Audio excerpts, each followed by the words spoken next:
안녕하세요. 저는 얼마 전 아들을 잃은 60대 여성입니다. 아들의 죽음 이후 저는 끊임없이 두려움에 떨며 살았습니다.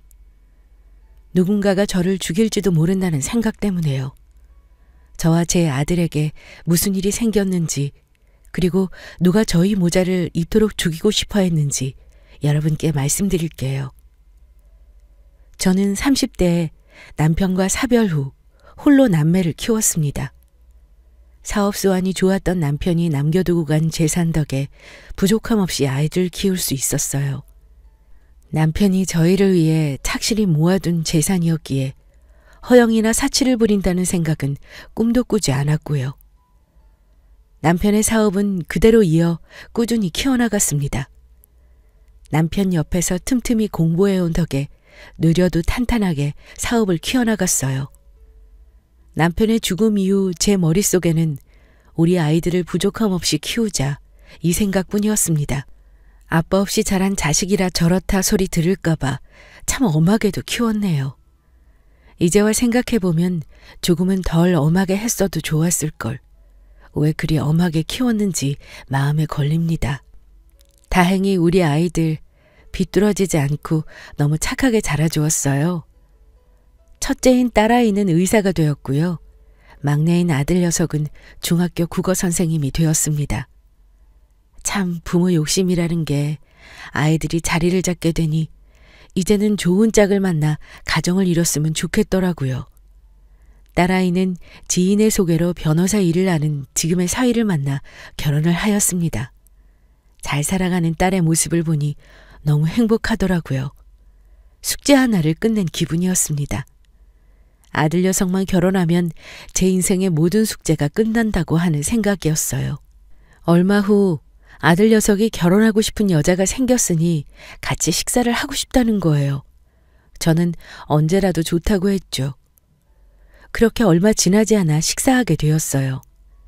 아들의 여자친구가 누나, 어머니 두 분 다 찾아뵙고 싶다고 하여 다 함께 나간 자리였죠. 처음 본 아들의 여자친구는 참했어요. 요즘 친구들 같지 않게 싹싹했고요. 아들의 여자친구는 부모님 두 분이 어릴 적 일찍 돌아가셨다고 하더라고요. 오빠와 둘만 남아 서로 의지하며 살아가고 있다고 했어요.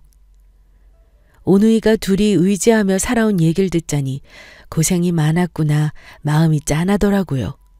그런데도 이렇게 착하게 자라준 모습이 꼭 저희 아이들 같아 더 정이 갔어요.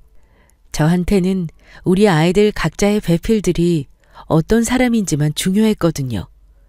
저와 남편도 빈손으로 시작해 일군 가정이었기 때문에 서로 노력만 한다면 얼마든지 행복하게 잘 살 수 있다는 믿음이 있었죠. 우선 저희 아들이 너무 좋아하는 모습에 마음이 놓였죠. 어차피 부부 두 사람이 좋아야 행복하게 사는 거니 아들만 좋으면 괜찮다고 생각했어요. 제가 보기에도 괜찮은 아가씨였고요. 집으로 돌아오는 길 딸아이는 저에게 자기가 보기에는 아들 여자친구가 어딘지 모르게 쎄한 느낌이 든다고 하였지만 처음 보고 어찌 그런 걸 알 수 있냐고 했어요. 성원이가 만나는 사람이면 분명 괜찮은 사람일 거라고 말이에요. 그렇게 저희 아들 녀석도 짝을 만나 결혼을 하게 되었습니다. 엄마, 승현이가 이번에도 출장 잡혀서 못 왔어. 너무 죄송하다고 이거 가져다 드리래. 아니, 올케는 뭐가 그렇게 일이 많냐? 누가 보면 대한민국 일 다 하는 줄 알겠다. 어쩔 수 없지 뭐. 일이 바쁜데. 괜찮아. 괜히 일하는데 그런 거 신경 쓰이게 하면 될 일도 안 돼. 괜찮으니까 몸 조심히 일하라고 해. 명절이면 늘 있는 대화 내용이었습니다. 결혼 이후 며느리 얼굴을 볼 일은 거의 없었습니다. 항상 일 때문에 바빴거든요. 우리 집은 남편의 제사 외에는 차례를 지내거나 하지 않았기 때문에 크게 상관없었어요. 저도 제 일을 하느라 바빴거든요. 많지는 않지만 제가 소유하고 있는 건물과 부지를 관리하려면 이래저래 늘 신경 써야 했기 때문이에요. 그래서 며느리와는 전화로 1년에 손에 꼽힐 정도로 통화하는 게 다였어요. 아까도 말씀드렸지만 저는 전혀 상관없었어요. 아들 녀석이 결혼 후 너무 행복해하는 모습에 오히려 며느리에게 언제나 고마운 마음이었어요. 어릴 적 제가 일 때문에 많이 챙겨주지 못한 애정을 우리 며느리가 채워주는 것 같아 정말 고마웠습니다. 다만 저희 딸아이만 빼고요.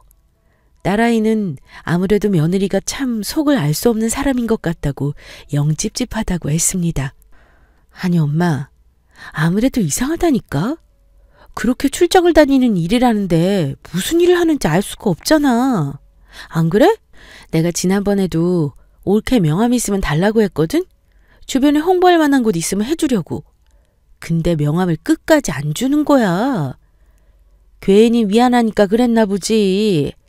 그리고 애가 자기 일에 욕심이 있으니까 그렇게 돌아다니겠지. 나도 너희 키울 때 전국을 다 돌아다녔어. 좋은 땅 찾아서 거래해야 하니까. 너무 그렇게 생각하지 말어. 내가 자꾸 내 올케를 수상하게 생각하니까 그렇게만 보이는 거야. 아니야. 아무래도 이상해. 나중에 성원이한테 한번 물어봐야겠어. 올케 오빠도 우리 결혼식 이후로 한 번도 소식 들은 적 없잖아? 알았어. 내가 나중에 성원이한테 물어볼게. 괜히 네가 먼저 그러지 마. 저때, 아니 처음 만나 식사를 했던 날, 딸아이의 말을 귀 기울여 들었어야 했는데 제가 그 말을 귀 기울여 들었다면 지금 같은 상황은 일어나지 않았을 겁니다. 아들 녀석은 결혼 후에 더욱 저에게 살갑게 굴었어요. 며느리 몫까지 본인이 해야겠다는 생각이 들었나 봐요. 아들은 며느리가 출장이 잦은 탓에 주말이면 저를 찾아와 함께 밥도 먹고 드라이브도 다녔어요. 그런데 아들이 종종 자신이 사는 아파트 명의 얘기를 꺼내더군요. 제가 나중에 아이들 각자에게 물려주기로 한 건물 명의에 대해서도 말이에요. 엄마, 나랑 승현이 사는 집 말이야. 그거 명의 혹시 내 이름으로 바꿔줄 수 있어? 저는 아이들이 결혼할 때 각자의 집을 해주었습니다. 그리고 제가 세상을 떠난 후에 아이들에게 줄 건물에 관해서도 얘기를 해두었어요. 단 너희에게 해준 집과 넘겨주게 될 건물은 내가 죽기 전까지 엄마 명의를 유지할 것이다 라고 말이에요. 아이들도 제 말에 동의했고요. 욕심이 있어서가 아니라 아이들의 재산을 지켜주고자 했습니다. 혹여나 우리 아이들을 사랑하는 마음이 아니라 재산을 보고 다가오는 사람이 있을 것 같아서요. 남편 없이 아이들을 키우며 그런 마음으로 접근하는 사람들을 너무도 많이 겪어온 탓에 제 나름의 보호방책이었습니다. 그런데 그렇게 서로가 동의했던 부분을 아들이 다시 꺼내길래 의아하더라고요. 명의? 명의는 갑자기 왜? 혹시 무슨 일 생겼니? 걱정됐습니다. 혹시 금전적으로 아들네 부부에게 무슨 일이 생긴 건지 해서요. 아니, 무슨 일이 생긴 게 아니라 승현이랑 얘기하다가 우리가 결혼도 했고 우리가 사는 집인데 엄마가 세금까지 내주는 게 죄송하다고 하더라고. 얘기 듣다 보니 내 생각도 그렇고 엄마 덕에 좋은 집에서 살고 있는데 세금까지 엄마가 내주는 게 영 미안해서 그랬지. 명의를 내 이름으로 돌리고서 우리가 세금을 내는 게 맞지 않는 건가 해서 얘기해 본 거야. 정말이야? 정말 너희 무슨 일 있는 거 아니야? 솔직히 얘기해도 괜찮아. 엄마가 돈 모아두는 게 나 쓰려고 하는 거겠니? 너랑 너희 누나네 도움 필요할 때 도와주려고 모아두는 거야. 아이, 아니야 그런 거. 내가 괜히 얘기 꺼냈나 보네. 아니에요. 절대 그럴 일 없으니 걱정하지 마. 그런데 그 후에도 아들 녀석은 종종 명예에 관해 얘기했어요. 그럴 때마다 저는 무슨 일이 있는 건지 물어보았고 대답은 같았습니다. 며느리랑 대화를 나눴는데 어차피 자기들이 받게 될 것인데 어머니가 세금까지 내주시며 관리해 주시는 게 죄송스럽다고요. 받게 될 것이라면 미리 받아서 세금도 자기네들이 내고 관리하는 방법도 미리미리 배워두면 좋지 않겠냐고 했다더라고요. 아들내외의 생각은 기특했지만 아직 경제적으로 얼마든지 능력이 되었기에 그런 생각하지 말라며 돌려보냈습니다. 지금 생각해보면 이상하다고 의심할 만한데 그때 저는 왜 그래도 며느리를 믿고 기특하다고밖에 생각하지 않았을까요? 마치 모에 홀린 사람 같았습니다. 남편의 기일날이었어요. 남편의 기일만큼은 저 딸 내외 아들 내외 모두가 참석했습니다. 제가 신신당부했거든요. 그날만큼은 꼭 가족이 모여야 한다고 말이에요. 남편에게 보여주고 싶었어요. 우리 이렇게 새로운 가족이 생겼고 우리 아이들 자기 배필 만나 잘 살아가고 있으니 걱정 말라고 말해주고 싶었거든요. 오랜만에 가족이 다 같이 모이니 집안이 시끌벅적하더라고요. 아들도 매번 혼자 오던 집에 아내와 함께 오니 기분이 좋은지 평소보다 더 들뜬 모습이었고요. 일이 많은 와중에도 와서 상을 같이 준비하는 며느리도 기특하고 고마웠습니다. 며느리는 음식을 준비하는 와중에도 업무 전화 때문인지 바쁜 것 같더라고요. 제사를 마치고 저녁 식사까지 한 후 아들 내외는 먼저 집으로 돌아갔어요. 다음날 아침 일찍 남편 산소에 다녀오기로 했다면서요. 며느리가 저희 남편 산소를 찾아뵙고 인사드리고 오고 싶다고 했거든요. 아들도 오랜만에 다녀오고 싶다고 했고요. 간 김에 아버지 산소엔 아들이라고 저희 5명이 찍은 가족사진을 건네주었습니다.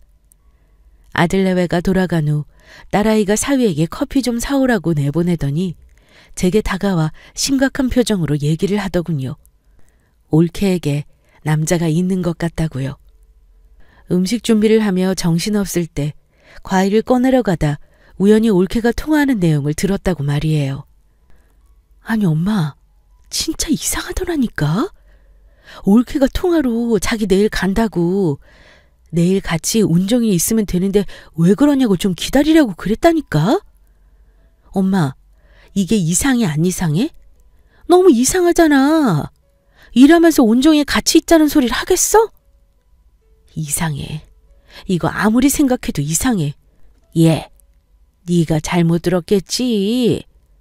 그리고 그 말 그대로 들은 거라고 해도 일하면 온종일 같이 일하겠지. 출장을 다니고 하는데. 하여간 너 엄마가 전부터 얘기했지. 자꾸 그렇게 내 올케 이상하게 생각하지 말라고. 쓸데없는 소리 하지 말고 박서방 오면 얼른 자. 박서방도 피곤하고만. 알았어. 아무튼 이상해. 내가 계속 주시할 거야. 딸아이의 말에 잠시 설마했지만 며느라기의 얼굴을 떠올리면 절대 불가능할 일이라고 생각했어요. 제가 생각하는 며느리는 너무 순박하고 참한 아이였거든요. 그렇게 아이들이 모두 집으로 돌아가고 자리에 누웠습니다. 신경 쓰지 않는다 생각했지만 딸아이의 말이 계속 머릿속을 맴돌았어요. 괜한 생각이라서 저 자신을 나무라고 겨우 잠자리에 들었습니다. 웬일인지 오랜만에 남편이 꿈에 나와주었어요. 오랜만에 보는 남편의 모습에 단걸음에 달려갔습니다. 가까이서 본 남편의 모습은 매우 슬퍼 보였어요. 제가 남편에게 건네준 사진을 들고 있었는데 어찌나 슬프게 울던지 꼭 옆에 있는 것 같았습니다. 그렇게 남편의 꿈을 꾸고 마음이 개운치 않았지만 꿈이려니 하고 넘겼죠. 그날도 평소와 다름없이 이런저런 업무를 보고 있었어요. 그때 전화벨이 울렸습니다. 며느리의 전화였어요. 이상하게도 전화가 받기 싫더라고요. 깨름칙한 마음을 뒤로하고 받은 전화는 저를 지옥으로 끌어내렸습니다. 아들이 뺑소니 사고를 당해 응급실에 와 있다는 연락이었어요. 며느리 말로는 자신은 화장실에 들르느라 아들이 먼저 길 건너편에 차를 가지러 간다고 했대요. 아들은 길을 건너다 신호위반 차량에 사고를 당한 거라고 하더군요. 병원까지 무슨 정신으로 어떻게 갔는지 지금까지도 기억이 나질 않습니다. 가는 길 내내 제발 살아만 있게 해달라고 그 말만 되풀이했어요. 병원에 도착하니 먼저 와 있던 딸아이가 저를 바라보더군요. 딸아이의 눈을 보고 알 수 있었습니다. 우리 성원이가 죽었다는 걸요. 예상했던 것보다 사고가 컸대요. 이미 병원으로 이송 중에 아이의 숨이 끊어졌다고 하더군요. 남편에 이어 생떼 같은 아이까지 잃게 되니 저를 원망하게 되더라고요. 내가 남편과 아들을 죽인 건가? 내가 인생이 기구한 걸까? 하나 남은 내 딸아이까지 나 때문에 잘못되면 어떡하지? 온갖 생각에 장례를 치르는 내내 제정신이 아니었습니다. 아들의 유고를 받아들은 그 자리에서 제가 의식을 잃었다고 하더라고요. 눈을 떠보니 제 방이었어요. 옆에는 딸아이가 제 팔에 링거를 꽂아두고 있었고 며느리도 제 곁에 앉아 제 손을 꼭 잡고 있었습니다. 한참을 울다 깨다 3일이라는 시간이 지났고 저는 며느리에게도 어서 들어가 쉬라고 하였어요. 그럴 수 없다고 곁에 있겠다고 하더군요. 며느리 역시 사랑하는 사람을 잃었는데 그 마음이 어떻겠어요. 예전 남편을 떠나보내던 날에 제 모습이 떠올라 한참을 부둥켜 안고 울었습니다. 어머니, 제가 너무 죄송해요. 제가 먼저 내려갔어도, 아니, 성원 씨한테 같이 가자고 붙잡았으면 이런 일 없을 텐데. 제 잘못이에요. 그 아이는 한참을 고개 숙여 울었습니다. 아이의 그런 모습을 보며 저 역시 많이도 울었습니다.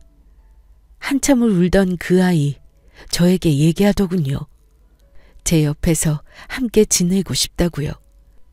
자기한테는 이제 가족은 저와 우리 딸아이밖에 없다고요. 결혼 이후에 오빠랑 사이가 틀어져 연락을 안 하고 있다고요. 저는 고민했어요. 아직 젊은 나이인 그 아이는 충분히 새로운 시작을 할 수 있을 텐데 괜히 제 옆에서 인생이 묶여버릴 것 같아서요. 그렇지만 그 아이, 자기는 아들 녀석 외에는 만날 생각이 없다며 그냥 제 옆에서 딸아이로 살아가고 싶다고 하더라고요. 참 고마웠습니다. 그 아이 제 옆에서 정말 부단히 노력했어요. 행여나 제가 우울해할까 이리저리 드라이브 나가자고 하고 쇼핑하러 가자고 하고 참 많이 노력하더군요. 딸아이도 그런 며느리의 모습을 보며 자기가 괜한 오해를 했던 것 같다고 저에게 슬며시 얘기하더라고요. 성원이가 가면서 엄마에게 딸을 남겨주고 갔다 생각하며 감사히 생각했어요. 아이를 잃은 충격이 있어서였는지 갈수록 기력이 떨어지더라고요. 엄마, 밥 좀 잘 먹어. 승현이가 걱정하더라. 자기가 어머니 식사며 이것저것 챙겨드리는데 더 야위시는 것 같다고 걱정했어. 그러게, 일부러 더 챙겨 먹는데 이러네. 걱정하지 마. 운동도 열심히 다니고 있어. 엄마, 나 승현이한테 그렇게 미안하더라. 그렇게 좋은 애를 내가 괜히 오해해서 미워했잖아. 그게 계속 마음에 걸리네. 그래. 승현이 걔 상처도 많고 외로움도 많은 애더라. 이제라도 우리 셋이 잘 지내면 돼. 제가 너무 축 처져 지내서 혹여나 며느리가 힘들어할까봐 밝은 모습을 보여야겠다는 생각에 오랜만에 장을 봐서 집으로 들어갔어요. 문을 열고 들어서는데 인기척이 들리더라고요. 며느리였습니다. 저녁은 먹었는지 물어보러 들어가는 순간 며느리의 통화 내용을 듣게 되었어요. 조금은 효과 있는 것 같아. 어? 아니야. 티 안 나게 한 스푼씩 넣고 있어. 밥이랑 노인네 마시는 커피에다가. 힘이 조금씩 빠지는 것 같던데? 노인네가 그래도 좋은 것만 먹고 살아서 그런가 쉽게 안 나가 떨어지네? 그럼 보험 명의도 내 이름으로 돌려놨지. 걱정 마. 자기는 집이나 알아보고 있어. 이 노인네 가진 게 10채는 돼. 손이 벌벌 떨렸지만 차분히 통화 내용을 녹음하기 시작했어요. 통화 내용은 온통 저에 대한 이야기였습니다. 며느리는 전화 속 상대방과 저를 죽게 만들 날짜와 장소, 사망 사인까지 정해놨더군요. 그동안 며느리가 저에게 타주는 커피, 밥에는 수은 성분이 든 가루가 섞여 있는 것이었고 그것 때문에 티 안 나게 제가 야위어가고 기력이 빠졌던 거였어요. 속이 메스꺼리며 토악질이 올라왔습니다. 후다닥 화장실로 달려갔고 그 소리에 며느리는 기척을 느꼈는지 헐레벌떡 나오더군요. 그렇게 딸 같던 아이가 제게 다가와 괜찮냐고 묻는데 소름이 끼쳤습니다. 손이 덜덜 떨렸지만 차분히 대답했어요. 괜찮다고, 속이 좀 안 좋은 것 같다고 말이에요. 그 짧은 순간에 상황 판단을 했어요. 증거를 모아두자고 말이에요. 그 아이에게 티를 내지 않았어요. 대신 그 후에 저는 집 구석구석에 녹음장치를 설치해뒀습니다. 증거를 모아야겠다고 생각했거든요. 한 달여의 시간이 지나고 저는 딸아이 내외를 불러 정황을 설명하고 함께 녹음한 내용을 들었어요. 익숙한 목소리가 들리더라고요. 며느리라는 그 아이, 그리고 저희가 상견례에서 봤던 그 오빠라는 인간이었어요. 오빠가 아니더군요. 그 아이의 내연남이었어요. 그 인간들, 저희 아들의 죽음에 관한 이야기, 그리고 제 죽음에 대해 이야기를 하더라고요. 그 두 연놈들, 제 아들을 사고로 위장해서 죽인 거더군요. 며느리가 아들에게 남편 산소에 가보고 싶다고 한 것도 다 아들을 죽이기 위한 계획이었더라고요.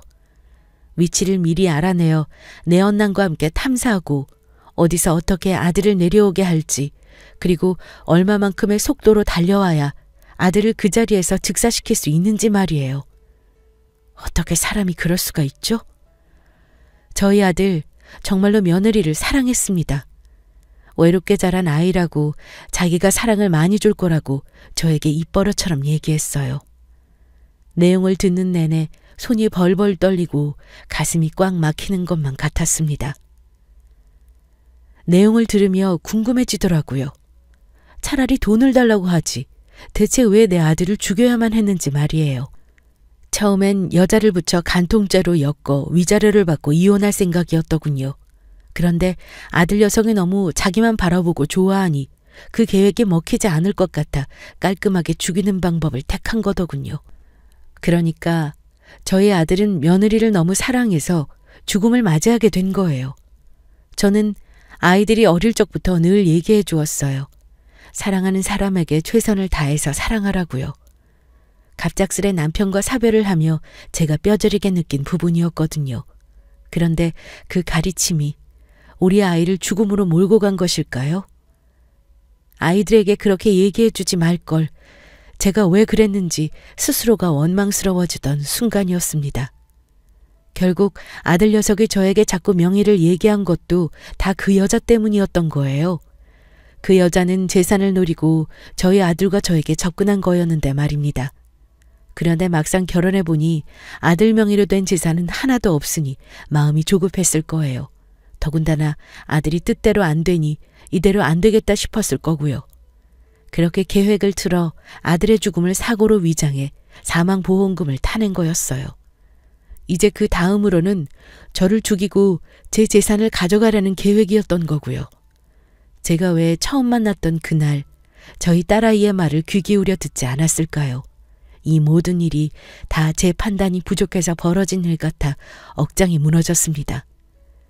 제 옆에 앉아있던 딸아이의 손 역시 벌벌 떨리고 있었습니다. 사위는 하염없이 눈물을 흘리는 저와 딸아이를 한참을 다독였어요. 한참 후 사위는 저희에게 어렵겠지만 이럴수록 우리가 차분해져야 한다고 했어요. 며느리에게는 엄마를 모시고 여행을 다녀오겠다고 하며 저를 딸네 집으로 옮기게 했어요. 어떤 짓을 벌일지 모르니까요.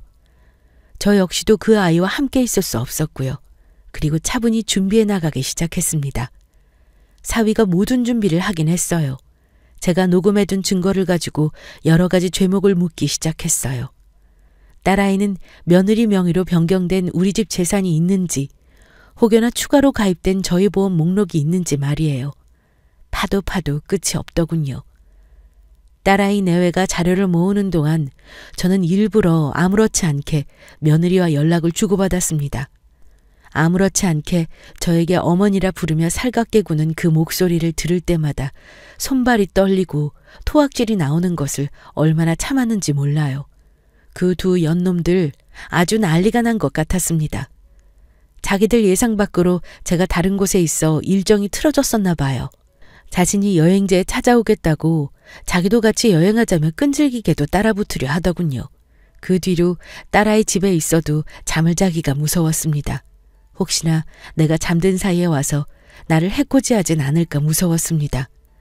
밖을 다닐 때도 나를 어디서 공격하지 않을까, 하루하루가 공포였어요. 그 아이 지치지 않고 매일매일 연락을 했습니다. 계속 어디 있는지 꼬치꼬치 캐묻질 않나 언제 돌아오냐 보고 싶다고 모시러 가겠다고 하면서 말이에요. 참으로 사람이 무섭더군요. 인간이란 탈을 쓰고 어떻게 그렇게 뻔뻔할 수 있는지요. 두려움 속에 시간은 흘렀고 딸내와 저희는 자료를 모았고 저희는 며느리라는 그 아이를 고소했습니다. 살인죄, 살인교사죄 등 여러 가지 죄명을 달아서요. 재판 당일이 되었고 법정에서 얼굴을 보게 되었습니다. 정말 괴로웠습니다. 그 아이를 바라보는데 아들 녀석의 모습이 보이더군요. 생전 우리 아들의 모습이요. 얼마나 그 아이를 사랑했는데 얼마나 믿었는데 그럴 수 있는지 소리쳐 물어도 며느리였던 그 아이와 내 연남은 저를 빤히 바라볼 뿐 아무 말도 하지 않았습니다. 법정 구속이 진행될 거라는 판결에 그제야 입을 열었습니다. 아주 처절하게요. 그 두 연놈 법정에서 저를 보며 빌더라고요. 제발 용서해달라고요. 이미 죽은 사람은 안타깝지만 산 사람들끼리 좀 봐달라고요. 자기네들이 그러면 안 되는 거 알면서도 돈이 급했답니다. 그래서 저희 아들 죽이고 그 후에는 저를 죽이려 한 거래요. 돈이 급해서 사람을 죽인다니요. 차라리 돈이 필요하다고 돈 때문에 당신 만난 거니 이혼하면서 돈 좀 달라고 하지 왜 사람을 죽이나요? 사람을 죽여놓고도 자기들 살아야겠다고 발버둥을 치는데 웃음이 나더라고요. 자신들의 육성이 담긴 증거가 있는데 부정을 한다 해도 부정이 안 되는 상황이니 얼마나 무섭겠어요. 재판 진행은 정상적으로 진행이 되었고 며느리였던 그 아이와 내 연남은 결국 법정 구속이 되었습니다. 최소 징역 5년, 최대 무기징역이라더군요. 저희 사위는 최대로 구형을 받게 될 것이라며 걱정하지 마시라고 했어요. 처남을 그렇게 만든 거 자기가 절대 용서할 수 없다고 말이에요. 재판 마지막까지 절대 지쳐서는 안 된다며 딸아이와 같이 갖은 애를 쓰며 지쳐있는 저를 돌봐주었습니다. 재판 판결 결과가 나온 날 저와 딸아이 내외는 펑펑 울었습니다. 두 연놈 다 무기징역이 나왔더군요. 사위가 말하더라고요. 그 인간들 분명히 항소할 거라고. 자기들이 얼마나 큰 잘못을 한지 모르는 인간들일 테니 충분히 가능한 일이라고요. 양반은 못 됐는지 그 인간들 교도소로 이송된 후부터 저에게 편지를 보내왔습니다. 저에게 드릴 말씀이 있으니 제발 한 번만 면회 좀 와달라고 집으로 편지를 계속해서 보내더군요. 편지요? 읽어보지도 않았습니다. 사이며 딸아이며 우편함에 꽂힌 편지를 보는 족족 갈기갈기 찢어버렸어요. 저 역시 그랬습니다.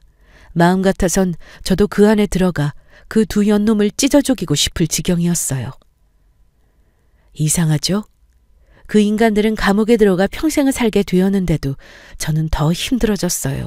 그러다 우연히 거울 속에 제 모습을 보게 됐습니다. 사람 몰골이 아니더군요. 거울을 한참을 들여다보는데 제 아들 녀석의 모습이 보였어요. 환하게 웃고 있는 우리 아들의 모습을요. 너무 보고 싶던 우리 아들의 얼굴을 만져보려 손을 뻗은 순간 제 모습이 보였어요. 하염없이 울었습니다. 그런 제 모습을 우리 아들과 남편이 보고 있다면 얼마나 마음이 아플까. 그리고 우리 딸아이도 이런 나를 옆에서 지켜보며 얼마나 지칠지 정신이 번쩍 들었습니다. 그날 저녁 딸아이 내외를 불러 저녁을 먹으며 저는 더는 신경 쓰지 말자고 했습니다. 생각하고 싶지 않았어요. 우리 성은이와 남편도 그러길 바랄 것 같았어요. 그 사건 뒤에도 저는 누군가가 나를 죽이지 않을까 하는 생각에 문득문득 두려웠습니다. 딸아이 내외는 그런 저를 설득하며 자신들의 집으로 와서 함께 살자고 하였어요. 사위가 불편해하지 않을까 걱정스러워 주저했는데 사위가 먼저 제안했다고 하더라고요. 혼자 계시면 많이 불안하실 거라고요. 현재 저는 딸아이 내외 집에 함께 살아가고 있습니다. 아래 위층으로 분리되어 있기에 서로 생활에 크게 방해되지 않아 오히려 편해요. 안정감도 들고요. 비록 제 옆에 아들 녀석과 남편이 살아 숨쉬지는 않지만 항상 제 옆에 함께 있다고 생각해요. 아들 녀석이 떠나던 그날 제 꿈에 나온 남편을 떠올리면 우리를 항상 지켜보고 있었다는 것을 알 수 있거든요. 지금쯤 분명 우리 성원이와 남편은 함께 있을 거라고 생각해요. 함께 저와 저희 딸아이 내외를 지켜볼 거라고요. 무거울 수도 있는 제 이야기를 함께 들어주셔서 고맙습니다. 제 이야기를 듣게 된 모든 분이 항상 건강하고 행복하시길 바랄게요. 정말 감사합니다.